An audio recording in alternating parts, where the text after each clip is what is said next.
Atenção! Vai começar agora uma teleaula de processos de fabricação do curso profissionalizante. Este módulo tem um total de 80 aulas. Hoje você vai assistir a teleaula número 67. Bons estudos!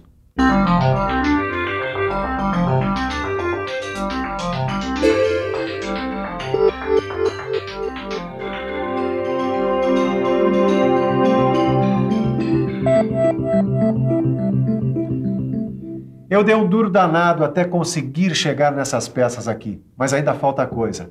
Eu vou ter que fazer um entalhe na superfície externa dessa peça e vou ter que fazer estrias neste furo aqui. Mas para fazer isso, vai ser necessário usar uma operação que você ainda não conhece, mas que vai ficar sabendo tudo sobre ela hoje: o brochamento. Nessa teleaula, você terá uma visão geral do que é brochamento. Vai conhecer as máquinas e as ferramentas usadas no brochamento. E, finalmente, vai ver alguns cuidados que se deve tomar nessa operação, como o uso de fluidos, por exemplo, além dos cuidados necessários para a conservação das ferramentas. O brochamento é uma das operações mais utilizadas em usinagem. Você sabe por quê? Porque o brochamento é ideal para produções em série. A operação consiste em remover material da superfície de uma peça. Isso é feito de forma progressiva. A ferramenta que se usa nessa operação tem vários fios de corte, dispostos em série. Eles agem de forma ordenada sobre a peça, removendo o material e deixando a peça no formato especificado no desenho. A ferramenta é chamada de brocha e a máquina de brochadeira ou brochadora. O nome brocha origina-se do inglês, da palavra broach, que quer dizer agulha, espeto. Broach acabou virando brocha. Em português, o nome da ferramenta, de onde derivou todo o resto. Brochadeira, o nome da máquina, e brochamento, o nome da operação. O que mais me impressiona nas brochadeiras, Caio, é a resistência da ferramenta. As brochas são feitas de aço, e aço temperado. Exato, também para resistir a tanto esforço e tanto atrito assim, só sendo muito resistente. Os dentes de corte formam uma série de elementos cortantes com tamanhos diferentes ao longo do comprimento da ferramenta. Dá para cortar diversos tipos de materiais. O que eu acho legal nessas ferramentas é que elas são capazes de aplanar e gerar superfícies internas ou externas, regulares ou não. Exatamente. Você já viu uma brocha em detalhes?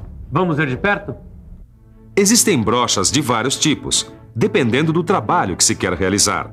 Todas elas, no entanto, apresentam 3 partes diferentes na região dos dentes: dentes para desbaste, dentes para acabamento e dentes para calibração. Essas 3 partes são responsáveis pelo corte progressivo realizado por uma brocha. O brochamento, como se costuma dizer, é executado por uma brochadeira, uma máquina como esta aqui. A brochadeira é uma máquina com movimento retilíneo, que é um movimento adequado ao brochamento. Ela pode ser vertical ou horizontal. O comando dela também varia. Pode ser mecânico ou hidráulico, como neste caso. Na brochadeira, a gente consegue fazer 2 tipos de brochamento.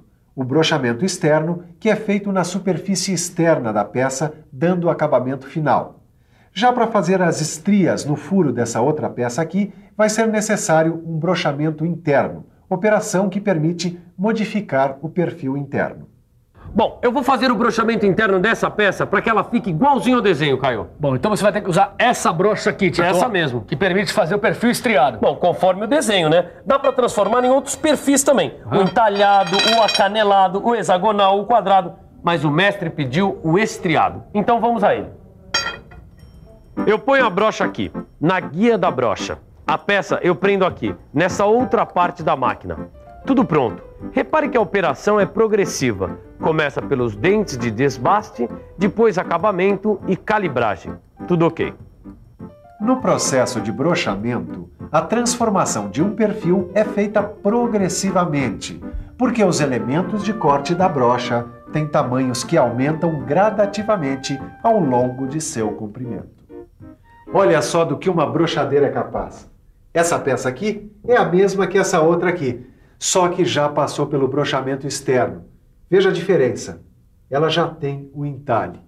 Essa outra peça aqui também passou pelo brochamento e o furo já está com as estrias especificadas no desenho técnico. É por isso que a gente diz que o brochamento é um processo de usinagem muito usado. Com o brochamento, a gente consegue mudar o perfil de furos redondos. Para isso, basta mudar a brocha usada na máquina. As brochas podem realizar uma operação completa de usinagem, desde o desbaste grosseiro até o acabamento. O brochamento faz um bom acabamento nas peças trabalhadas, dispensando na maioria das vezes um outro processo de acabamento posterior.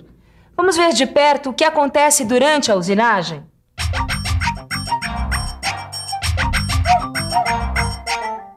Durante o brochamento, o cavaco de uma superfície é arrancado em linha reta e progressivamente, pela sucessão ordenada das arestas de corte.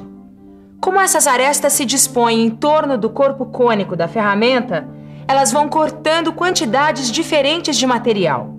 Essa história de cavaco tem um segredo. Se o cavaco não estiver muito bem alojado, ele pode quebrar a ferramenta. Eu sei. O alojamento incorreto do cavaco ou alojamento insuficiente pode provocar a quebra da ferramenta. Já o alojamento correto diminui o esforço da brocha durante o corte. Caio, você viu essa tabela que o mestre deixou pra gente ali na mesa? Não, deixa eu ver. Para cada material que você vai usinar, existe uma velocidade de corte indicada. A velocidade de corte no brochamento é definida levando-se em conta vários elementos, como, por exemplo, o perfil da aresta cortante, os ângulos do corte, o material da peça a ser trabalhada e a profundidade de corte.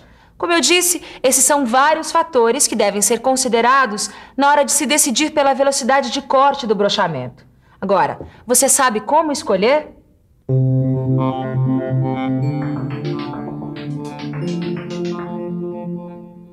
Existem algumas tabelas para nos ajudar a saber a velocidade de corte.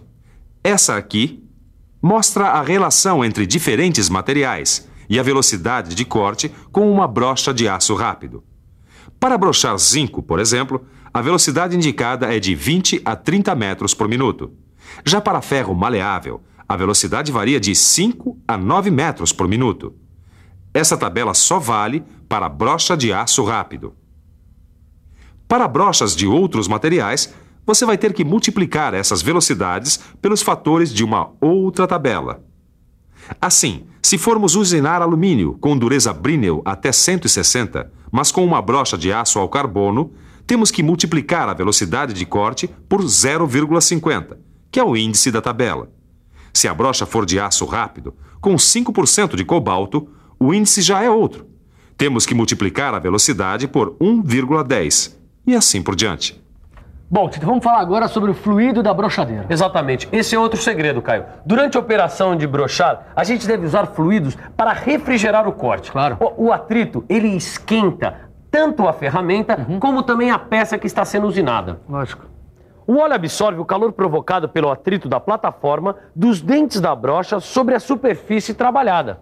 Também lubrifica as cavidades dos dentes da brocha, reduzindo o atrito entre o cavaco e a brocha. E tem mais uma coisa importante. O fluido atua na limpeza da ferramenta, removendo o cavaco gerado na operação. Bom, além disso, diminui o desgaste da ferramenta. E a ferramenta dura muito mais, né? É verdade. Existe uma tabela para indicar também o melhor fluido para abrochar um determinado material.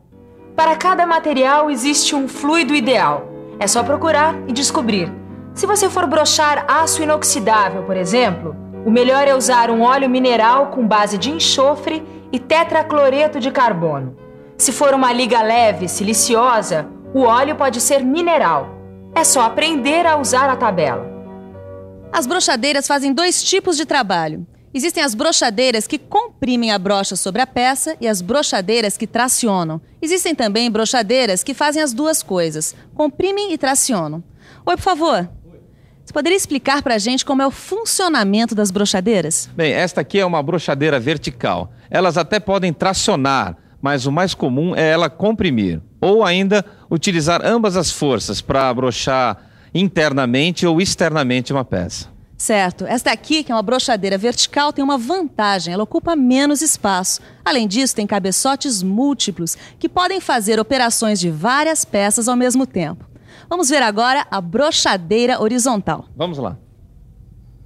Essa é uma brochadeira horizontal. Ela traciona a ferramenta. Ela é muito utilizada na indústria mecânica. Ela permite o uso de ferramentas de grande comprimento. Exatamente por isso, por realizar trabalho por força de tração com ferramentas compridas, a montagem do material na brochadeira deve ser feita corretamente. Isso para evitar a flexão da brocha provocada por seu próprio peso. Então quer dizer que as brochadeiras horizontais trabalham por tracionamento, é isso? Exatamente. Viu só quanta coisa está por trás de uma operação de brochamento? É preciso saber escolher a brocha, a velocidade de corte e o fluido durante a usinagem de determinada peça. Isso é conhecimento, know-how e vale ouro. Portanto, vamos para a revisão. E atenção, se liga aí que é hora da revisão. Na teleaula de hoje, você conheceu um dos processos de usinagem mais usados, o brochamento. Viu ainda que o brochamento pode ser externo ou interno. Viu algumas das brochas mais usadas e aprendeu que todas elas são formadas de 3 partes: dentes para desbaste, para acabamento e calibragem. E por fim, você aprendeu alguns segredos dessa operação.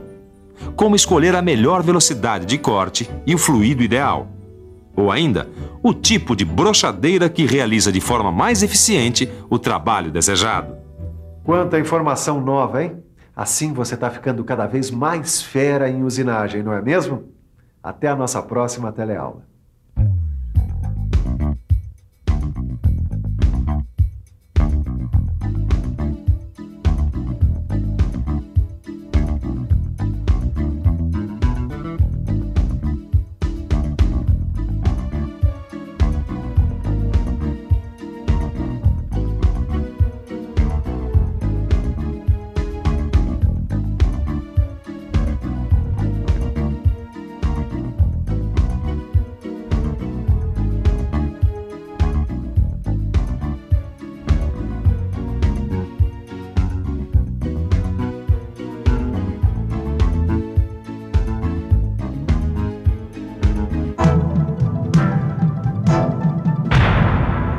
Telecurso 2000, um programa de educação do Sistema Fiesp e da Fundação Roberto Marinho.